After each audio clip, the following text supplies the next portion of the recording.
Mesdames, messieurs, j'espère que vous allez tous très bien. Aujourd'hui, on se retrouve les amis pour une nouvelle vidéo pour analyser les forces et les faiblesses de l'arrivée d'un personnage. Ce personnage, vous le connaissez, il s'agit de Knull qui débarquera le 30 octobre prochain dans Venom The Last Dance.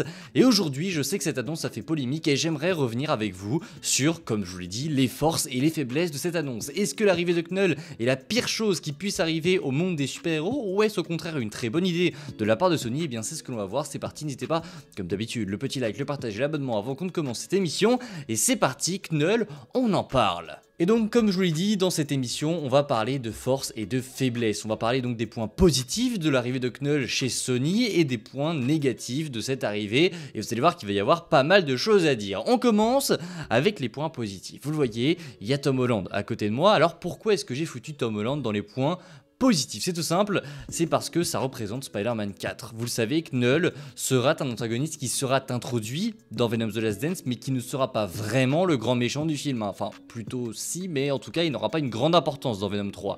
Là où je trouve que c'est une bonne idée, c'est qu'en effet, on va donc pouvoir développer un méchant sur plusieurs projets et le voir arriver dans Spider-Man 4, déjà, je trouve que c'est un très bon point positif. Savoir que Sony n'a pas eu la stupide idée de prendre Knull pour un seul film et de le développer, voilà, sur 1h30 et après c'est terminé. Donc Knull sera bien un antagoniste qui va avoir de l'importance et on le voit déjà avec ces annonces qui normalement devraient aboutir à une réelle présence dans Spider-Man 4. Donc je trouve déjà que le fait que Sony le traite en plusieurs projets, c'est un point positif. En deuxième point positif, j'ai mis Carnage. Alors pourquoi Carnage, vous allez me demander? Eh bien c'est tout simplement parce que je trouve que Sony gère plutôt bien ses méchants. J'ai, depuis le début, alors peut-être que pour certains, vous allez me dire que c'est une catastrophe, alors oui, mais pour les méchants de ces films, sachant que c'est des méchants de films de méchants, c'est assez complexe, mais pour les antagonistes des projets donc du SSU, du Sony Spider-Man Universe, j'ai toujours trouvé qu'ils étaient plutôt ok. On a eu Riot qui était plutôt sympa, on a eu aussi Carnage qui était plutôt cool. Alors oui, c'est pas les meilleurs méchants du monde, mais comparé à un Venom qui fait des blagues, je trouve que à chaque fois, ce sont les seuls points positifs qui ressortent le plus dans ces films qui sont pour le coup plutôt merdique. Donc je trouve que c'est un point positif que Sony se débrouille plutôt pas mal en termes d'antagonistes et on parle même en termes de développement, je trouve qu'ils sont plutôt pas mal. Il y a vraiment un problème je trouve avec leurs protagonistes, donc la Venom en l'occurrence, Venom, Madame Web, tout ça, ils les foirent à chaque fois, mais pour les antagonistes c'est du très très lourd je trouve à chaque projet, donc je suis plutôt confiant. Et même en termes de visuel, là vous avez Carnage, mais visuellement parlant, les antagonistes et même les protagonistes, enfin bref, la CGI en général, tous les personnages qu'ils essaient d'apporter sont plutôt réussis en termes de comics accurate. Je pense qu'on peut ne pas s'inquiéter pour Knull. Je pense qu'ils vont réussir le visuel et c'est un autre évidemment point positif que je rajoute à cela. Troisième point positif les amis, c'est tout simple, c'est sa présence dans Venom The Last Dance. Et oui, je vais la considérer comme un point positif. C'est assez ouf de dire ça, mais en fait, vous le savez, et on a eu quelques rumeurs là-dessus, Knull ne sera normalement pas important dans Venom The Last Dance. Et vous allez me dire, mais en quoi c'est un point positif? Eh bien, c'est un point positif puisque normalement, la prochaine fois qu'on le reverra, du coup, ce sera dans Spider-Man 4, ce qui voudra dire que Marvel aura la main un petit peu dessus. Même si Sony aura toujours une importance, il y aura quelqu'un d'autre là-dessus.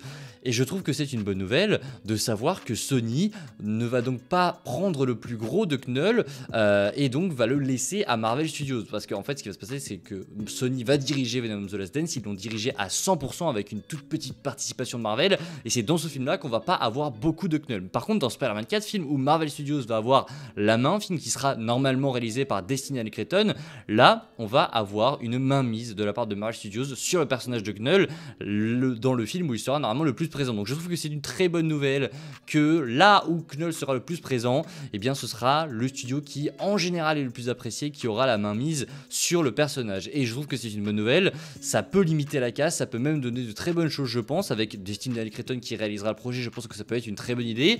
Et voilà pour les points positifs, je n'ai rien trouvé de plus. Pour moi, il n'y a que ça en termes de points positifs. Donc si on fait un petit résumé depuis le départ, je vous l'ai dit, c'est le fait qu'il arrive dans Spider-Man 4, que Sony ait pris la décision de le traiter sur plusieurs projets. Il y a également le fait que Sony ait plutôt bien réussi ses antagonistes en termes déjà de visuel, visuellement parlant, c'est plutôt réussi. Et même en termes de développement, c'est les meilleurs points forts de ces films qui sont, comme je vous l'ai dit, assez ratés. Et enfin, le fait que Sony ne va pas diriger Knull en grande partie et que Marvel Studios aura également son mot à dire dans Spider-Man 4.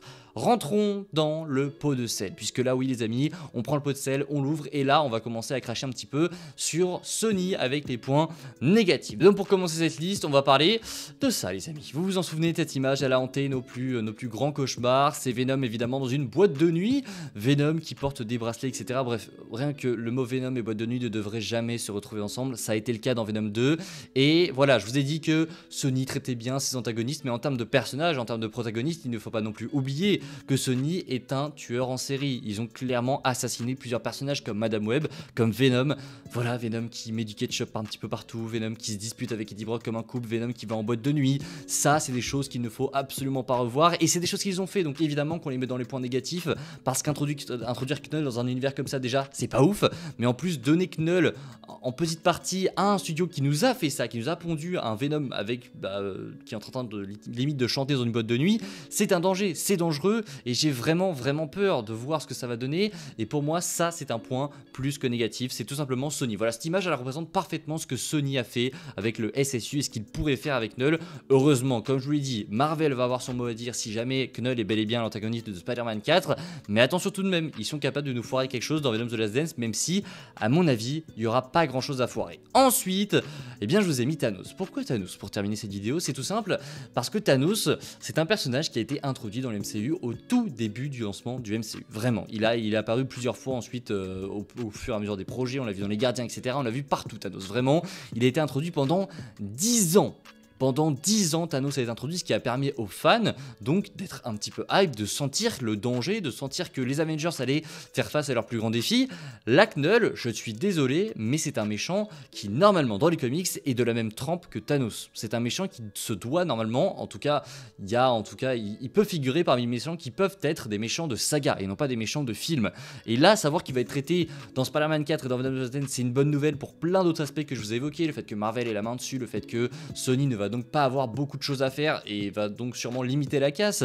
C'est une très bonne chose aussi parce qu'on va avoir un lien avec Spider-Man, mais c'est une mauvaise chose parce qu'il va seulement être traité dans 2 projets. Et 2 projets, ce n'est pas suffisant selon moi. 2 projets, c'est vraiment pas beaucoup pour un méchant du type Knull. Il y a beaucoup de choses à dire sur ce personnage. Renseignez-vous vraiment dans les comics. Il y a plein d'arcs qui sont très intéressants autour de Knull. Il y a plein de choses à faire et savoir qu'il va être traité en seulement 2 films, ça peut être une très bonne chose pour se dire que voilà, il sera peut-être pas gâché, mais c'est trop court pour se dire qu'il sera réussi. Donc voilà, mon dernier point négatif, ce serait que vraiment il va manquer de développement, ça c'est une évidence, et que bâcler un personnage en 2 films, c'est pas forcément la meilleure des idées. Après, évidemment, ça peut être très bien, on le redit, ça peut être une giga claque et peut-être que Destin Alicreton va gérer comme jamais et qu'on va avoir le Knull le plus féroce et le plus ouf qu'on ait jamais vu de notre vie. Je n'en sais rien, mais en tout cas, voilà pour les points positifs et les points négatifs. Vous l'avez compris, il y a pas mal des deux. Hein. En effet, le plus gros point négatif qui va ressortir, c'est évidemment Sony et toutes les conneries qu'ils ont pu nous faire auparavant. Évidemment que c'est un très gros risque, mais il y a aussi des points positifs, comme je vous l'ai dit, l'arrivée de Marvel Studios qui va donc prendre la mainmise un petit peu sur tout ça. Il y a également pas mal de points positifs, notamment du côté de chez Sony, qui ont su gérer certains antagonistes. Et je vous le dis, le fait que Marvel Studios en fait prenne la main, c'est vraiment le point qui me fait dire que oui, on peut avoir quelque chose de très bien avec Knull. Pourquoi? Parce que les personnages dans les comics ont beaucoup de potentiel. Je suis sûr que si tu mets le Venom de Tom Hardy avec Marvel Studios, avec Kevin Feige, avec un autre réalisateur, n'importe où, très loin de Sony, ça donne quelque chose de très cool, vraiment. Et je pense même que dans Spider-Man 4, on va apprécier Venom. Et je pense que ce sera le projet, on va le plus apprécier Venom. Pourquoi? Parce qu'il sera loin de Sony et parce que Marvel Studios aura la main dessus. Donc je vous le dis, il faut pas non plus jeter la pierre trop vite. Il y a plein de choses encore à voir et il y a surtout Marvel Studios. Marvel Studios arrive et c'est aussi un gage, non pas de qualité, mais de confiance, un petit peu plus de confiance et de sûreté dans ce qui va arriver. Je sais pas ce que vous en pensez, j'attends vos points positifs et négatifs sur l'arrivée de Knull en commentaire et je vous dis à la prochaine évidemment. N'hésitez pas, le petit like, le partage et l'abonnement qui fait toujours plaisir et je vous dis à la prochaine. Prenez soin de vous, c'est évidemment toujours le plus important. Allez, ciao tout le monde!